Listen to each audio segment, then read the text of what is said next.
Well, this shocked absolutely no one. Rosie O'Donnell just took things to a whole new level. She actually moved out of the US, and believe it or not, she's blaming Trump for it. That's right, after years of endless ranting and meltdowns, she finally did it. Congrats! Naturally, her move has sparked a wave of reactions, and not all of them were what she expected. From media takes to social media roasts, people had plenty to say about her dramatic exit, and today we're going to cover it all. As always, make sure to subscribe and hit the notification bell for more videos just like this. And I'm here in Ireland, and it's beautiful and warm, not physically, it's actually quite cold.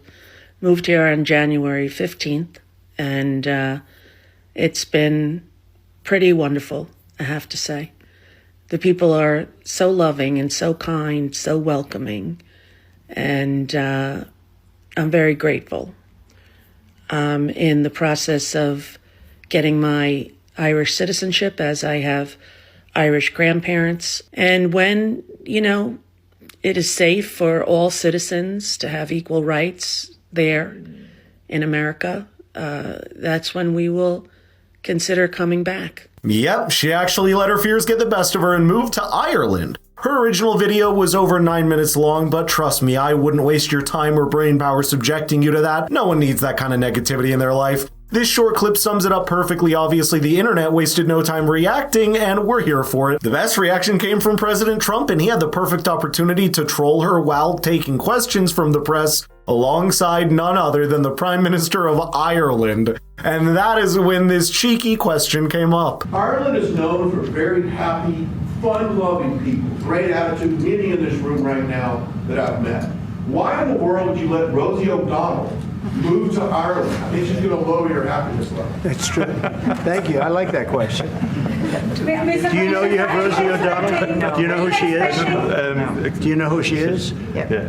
I'm joking. You're better off not knowing.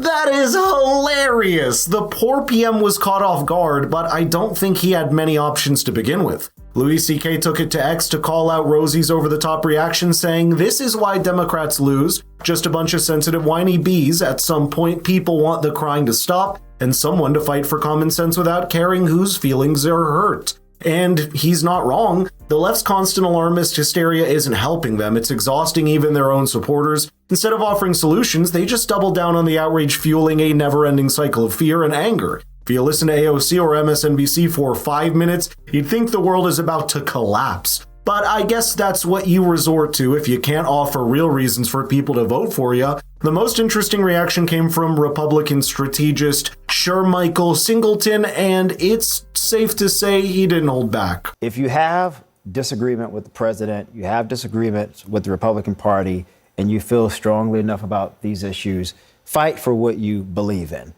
I'm a bit dismayed, if I'm going to be honest with you, about a lot of these celebrities who've made all of this money in America because of Americans, criticizing how terrible this country is, yet you became rich in this country. I'm not certain she would become rich in Ireland. Yet they go to these other places and then they advocate for how bad and destructive our policies are, our politics are. Yet she lived this amazing life in America that allowed her to get on a private plane to go move to Ireland. That's ridiculous.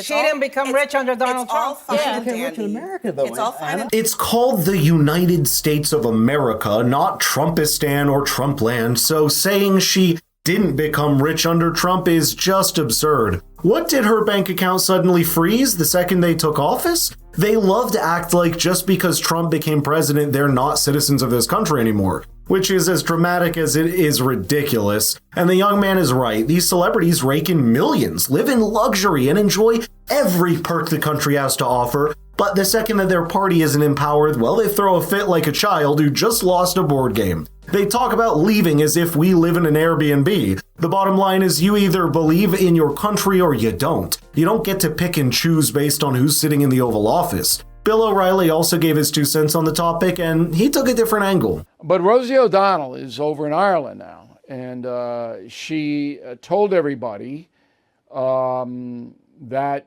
she bailed out of here because she doesn't like the way the government is being run or something. Spain becoming popular, Portugal, Ireland, of course. And, if you've got that ethnic connection, makes it easier. But if you do move to Europe, it's totally different. I mean, you're going to be in for culture shock. Any place. Australia is the closest to America, but it's so far away. You're out of it.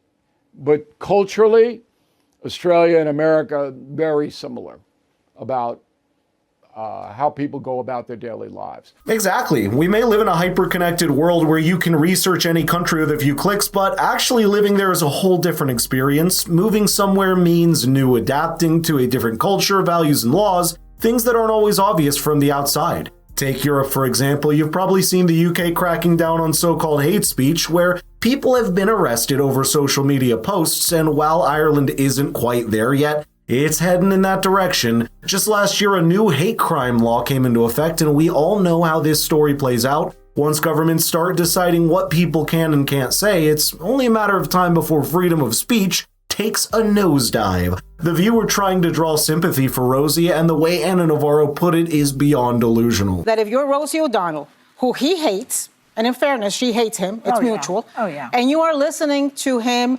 threaten Liz Cheney, and you're looking at him go after law firms, and you are listening to him saying he's coming back to be the retribution, and you know how ruthless and how vicious he is, and that he personally hates you, and you have a 12-year-old with special needs, and you want to bring her up in a place of love and peace, then, and you have the resources and ability, then you make the hard decision of leaving. Good for her. It's good that she's fought her entire life. She's putting herself first. This just proves what I said about the nonstop fear-mongering and outrage. They push a narrative so hard that they eventually start believing their own lies. It's like a self-sustaining cycle of panic. The reality is nothing has actually changed, and no one's rights have been stripped away since Trump took office. The laws remain the same, and everyone is still equal under them. But you listen to the media or certain politicians, you'd think we're living in some dystopian nightmare where basic freedoms have vanished overnight. Ironically, Biden was the one trying to take away some of those basic freedoms, but I digress. To wrap things up, we have a rare W from Kevin O'Leary from the same CNN segment, and he was spot on. Who gives a Thank you.